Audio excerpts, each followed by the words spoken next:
And greetings, comic friends. Welcome to another edition of TGIW. Thank God it is Wednesday, celebrating new comic book day.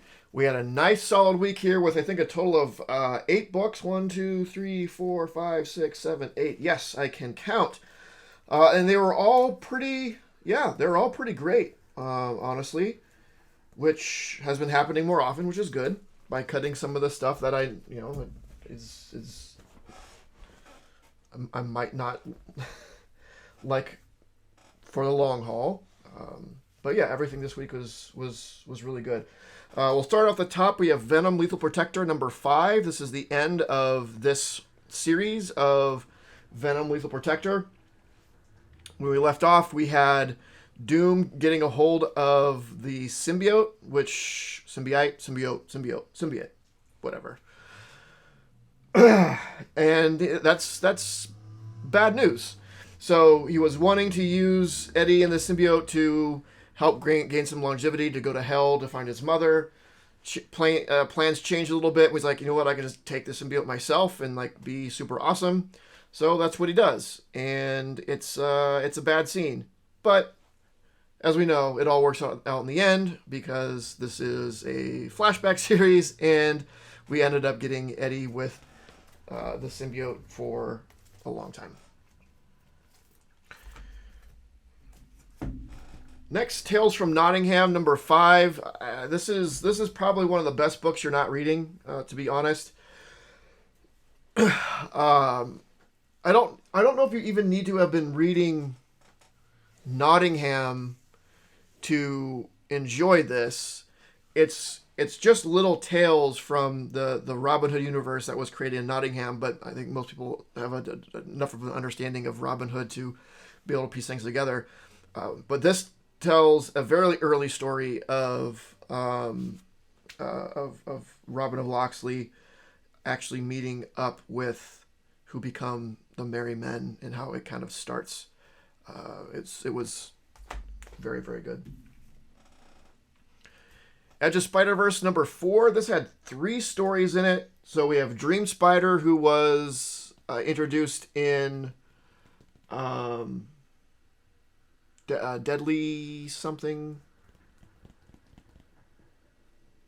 Neighborhood Spider-Man, something like that.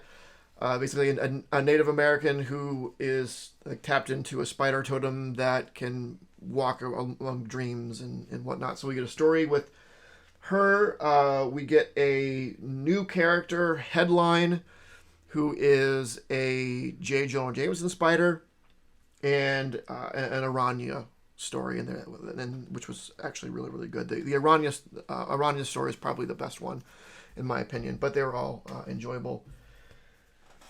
Spider-Man number 10. So this is the conclusion of Maxed Out, where he had increased his spider sense to a point where he could sense everyone else's danger.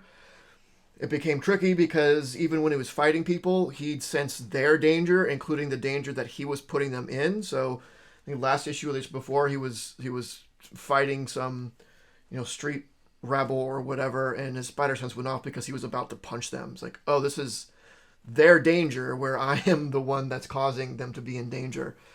So he wanted to keep it because he can save so many lives with it, but it burned him out. It was too much. It was probably at some point going to kill him, so they needed to get rid of it. Not surprisingly, they get rid of it. Fantastic Four number 9. So here we end a small little arc in I forget the name of the town that they're in, where Aunt Petunia's house is, where they're living right now. There was a monster from long ago, Silver Age, Marvel lore, that had come to the town and kind of hypnotized people. This ended up pitting Reed and Ben had been put under the spell, whereas Sue, Johnny, and Alicia had not, and they were going against each other. Yeah, and it all turns out well in the end, I guess. But it was a really good conclusion. There was really interesting scenes with those two groups fighting each other who are normally fighting side by side. Daredevil 13. I think I ran into this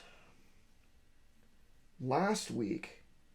Oh, it's with Ghost Rider, where Ghost Rider goes to hell, and it seems like that was going to be the beginning of a longer arc, but it ended up being done in one issue.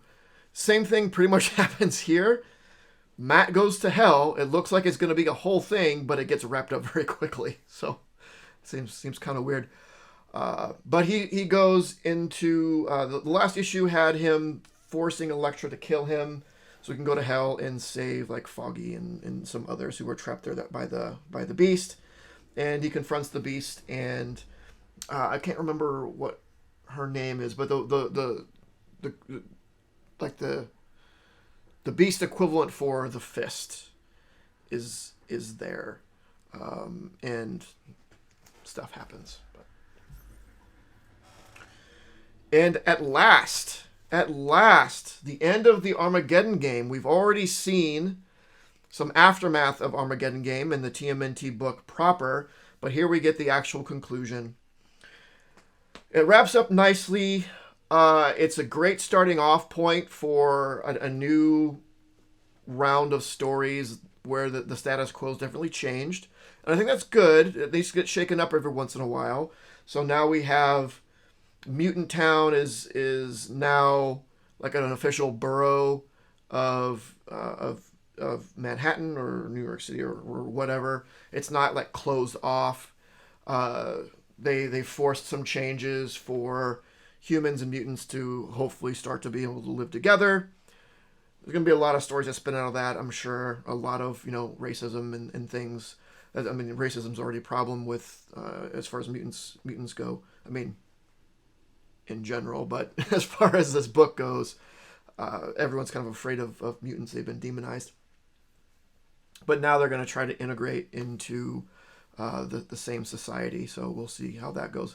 As far as Armageddon game, again, it wraps up nicely. It did go on for way too long. I say that every time, but it's definitely true. But in the end, I'm interested to see where it goes post Armageddon game. And the last thing I have here is Adventures of Superman, John Kent.